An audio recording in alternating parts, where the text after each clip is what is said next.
So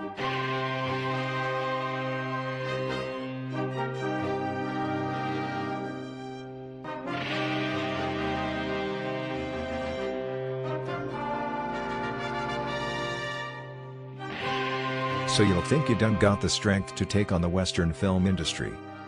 You think yourself the king of films, but I will strike you down, American pig.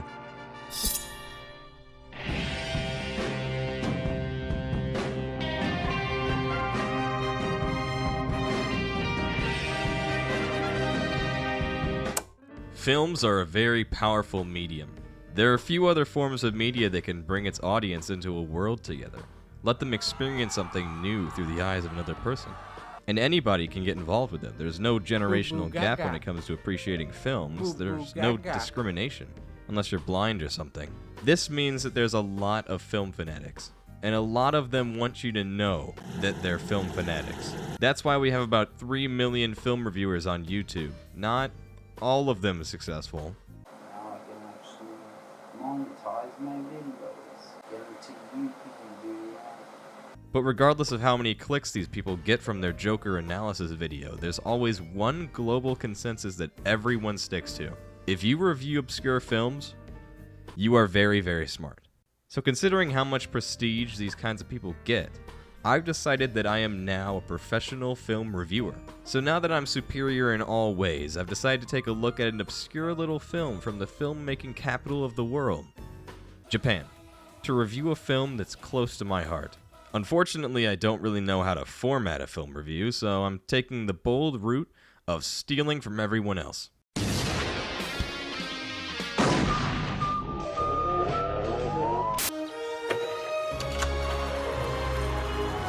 Hey everyone, Film Gwiz here, and I've just watched The Taste of Tea, and it was very good. Now this film is nearly impossible to find in the US, with DVD prices reaching nearly $200 secondhand. Now for all that you know, I'm not a homeless person, but that price is definitely a stretch for a Japanese movie I've never seen before.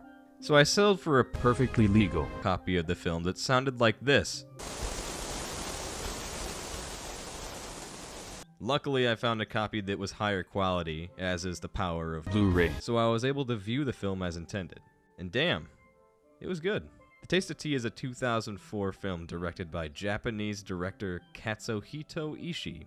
Katsuhito Ishii is best known for his 2005 film Funky Forest, which you may know from 2010 clips like this. Oi, oi, oi, oi, お前なんだその体恥ずかしい野郎だな。なんですかあなた。なんですかじゃねえよ、お前なんでこんな二頭身なんだよ。Disregarding the footage I have just shown you, The Taste of Tea is definitely one of his more normal films. Actually, it might be one of his only normal films, but it is by far one of his best. Describing my feelings for this film is kind of difficult. The film throws a lot of emotions at the audience, yet it remains so simple.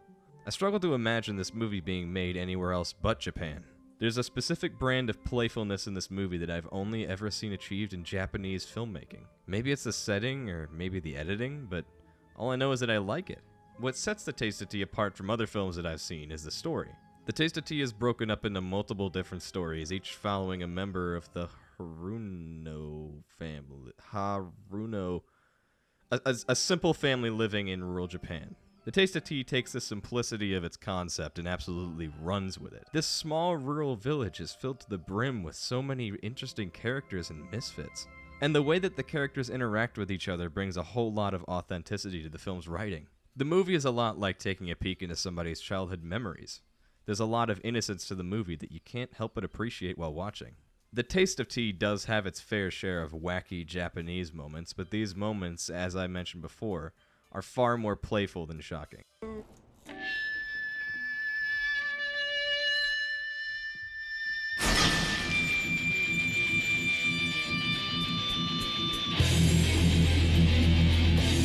As cliche as it is to label a movie as dreamlike, I have a feeling that was the intention when it came to certain parts of the film. Even if you aren't looking for an acid trip of a movie, these moments are very fun detours from the film's sluggish style. And when I say sluggish, I'm not kidding around. This film sits at a heavy 2 hours and 23 minutes, and I think that a good 10 minutes of that time could have been shaved off. There are certain scenes that tend to hang on to one thing for far too long, such as the scene where a character rides his bike for 3 minutes straight, with no dialogue or music. Of course, a lot of the film's pacing seems intentional.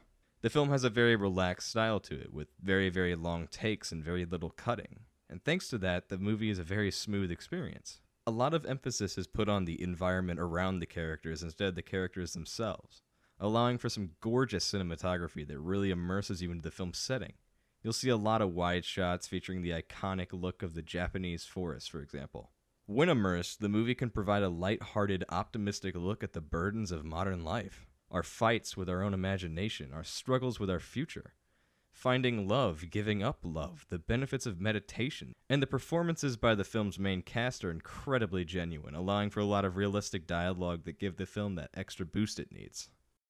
この辺のおじさんたちに呪いの森って言われてたんだ。ほんでさ、あれかな、でもお前らぐらいの年のやつらってあんまそういう呪いの森とか考えないのかな。どうかな。どうかなじゃなくて、なんだっけ。あ、そうそうそう。だからそこで、俺が小学校6年かな。There are a lot of messages in this film. But even without the messages, the movie is just a very nice, very good feeling movie. Okay, I've told you everything I can about the movie without spoiling it. If you can find a way to watch, please go out and actually watch it, because I'm going to spoil the living shit out of this movie. The Taste of Tea loves to indulge itself in weird, dreamlike imagery. Of all the clips I've seen from the movie, about 75% of them involve the odd visuals that are scattered throughout. There's a good reason for why those visuals are there. I'm not gonna lie, the meaning of them leaped merely over my head on the first viewing, and they probably will for you too. But these strange visuals only occur while you're in the perspective of the two kids, whereas the rest of the family seems mostly grounded in reality. The kids spend a lot of their time daydreaming. In the girl's case, it would make a lot of sense that this little girl would be daydreaming while she's in class or sitting on the porch. It's during these scenes where her giant appears. As for why it's a giant version of herself, there's probably a meaning behind it, but I can't for the life of me find it. The point is that the Taste of Tea adores playing around with imagination, letting the audience see through the eyes of its own characters. The Go Man scene is a brilliant example of this, depicting Hajime living through his own fantasy situation.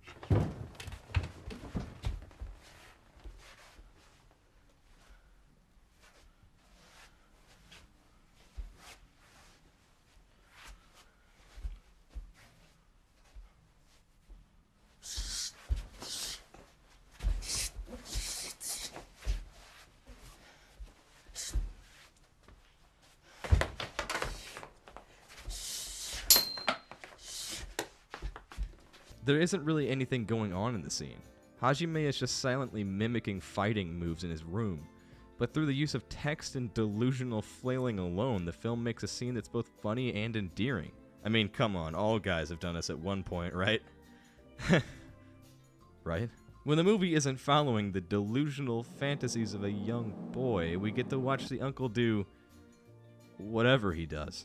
The uncle's a strange character in that he doesn't really do much throughout the film. He mostly walks around empty roads and stares at strangers all day. It's very clear that he doesn't have much to do, but he finds such a simple wonder in the weird people he tends to run into.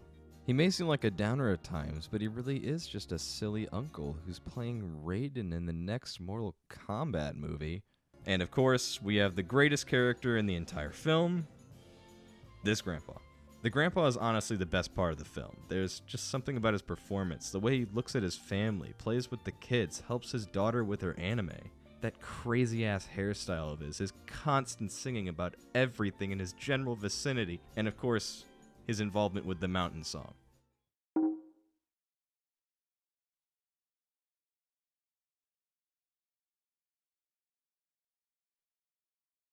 Yama yo, yama yo, yama yo, yama yo, yama wa ikite iru.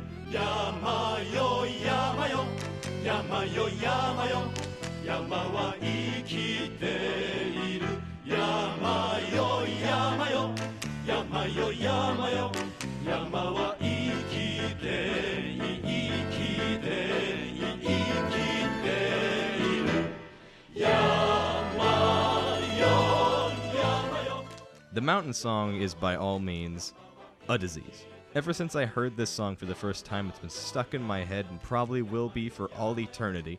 The song is literally the same 3 words repeated over and over and over again, and is regarded even by the characters as an annoyance of the highest caliber, but I literally can't stop whistling it. If I could understand Japanese, I'm sure the song would be a lot less appealing to me, but it's just too damn catchy. And besides the catchiness of the song, there's just something magical about the scene. There's something incredibly satisfying about a movie that makes you care enough for its characters that you want to see them succeed. And a lot of movies do that, but at this caliber, it's just amazing. The simplicity of 3 characters singing a song can bring real meaning to the film, especially since the grandpa has been singing throughout the entire film. To see him make something in the studio and be happy with it, even if his family isn't, it's great. In fact, we get to see all of the characters succeed to some degree. We get to see Hajime win over his new school crush, featuring the strangest choice of music I think I've heard.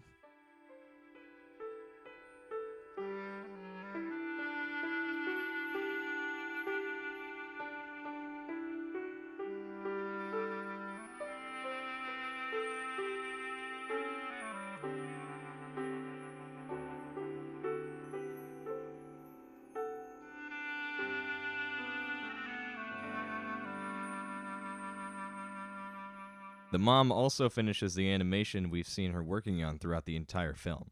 And in the final half, we even get to witness her work in action. And the result is an example of the most wholesome workplace I've ever seen in a film.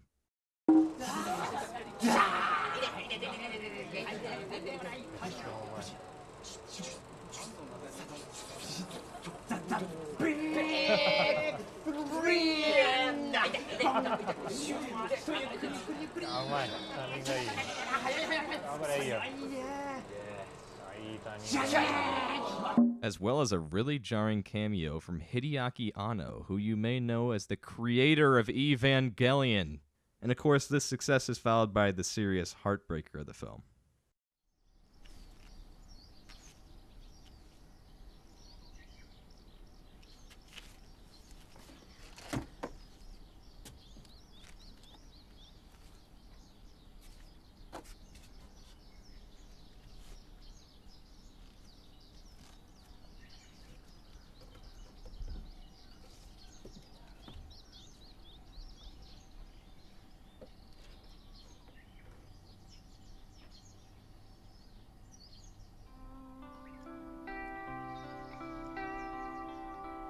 The death of Grandpa is honestly a bit out of left field. We had already experienced death once before with the Yakuza subplot, but to lose a main character and one that was so important to the family hits you right in the heart. And the strangest part? I think this is the best part of the film. Normally death in films is greatly dramatized with sad music bellowing as a character holds the corpse in their arms. It's such a cliche. In The Taste of Tea, things are done very, very swiftly. As soon as the girl discovers Grandpa's body, it's right to the crematorium. The whole family is there. We see Mom cry a bit, the kids look completely out of it, but the movie doesn't choose to hang on this sorrow. In fact, the family decides to go into Grandpa's room, a place where they normally never went, to remember him for who he was. And it's this scene that perfectly captures the film. The family finds a box of books, paintings, each page looking the same. They're flip books. Flip books capturing each family member in a small, insignificant moment, but a moment that Grandpa found special. Whether it's his daughter walking towards him or his grandson riding his bike, these small moments brought them joy, and it brought him joy as well. And of course, the film goes on. Every character gets what they want in the end, but that's just one of my main gripes with the film. The film should have ended on that scene. With the film focusing so much on the little things in life, the strange happenings that can occur to almost anyone, and the joy that they can bring, this last frame could have been all they needed. But I guess we need our last bit of mindfuck before the movie ends.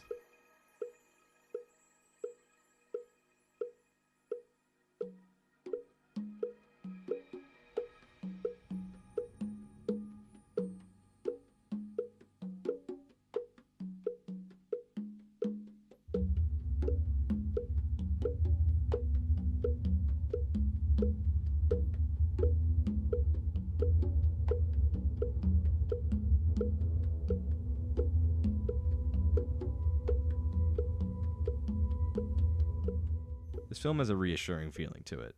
Kind of like a nostalgic feeling. Even I was reminded of quiet summer evenings as a kid, nothing but warm wind and chirping cicadas filling the air as I sat on the porch. Good kinds of memories. And I think that's why The Taste of Tea is so important. There are a lot of movies that are more akin to human misery simulators. And that's okay, we need movies like that, but The Taste of Tea is just a good reminder that life isn't all grungy and dark and DC Universe-ish. That there's more life in a small encounter than you'd think. That death isn't always a sad ending, that simple beauty can be found in the lives of passing strangers. And even the simplest songs can get stuck in your goddamn head for weeks. Regardless of how you feel about the film, there's definitely something special about it. And that's why I made this video. To bring attention to this old film from 2004 that had more impact on me than most modern films did. But since this is a film review, I guess I have to give it a rating, so... let's see. A messy, heartfelt entanglement of tangential indulgences into the wild eccentricities of human behavior. Yeah, fuck film reviews.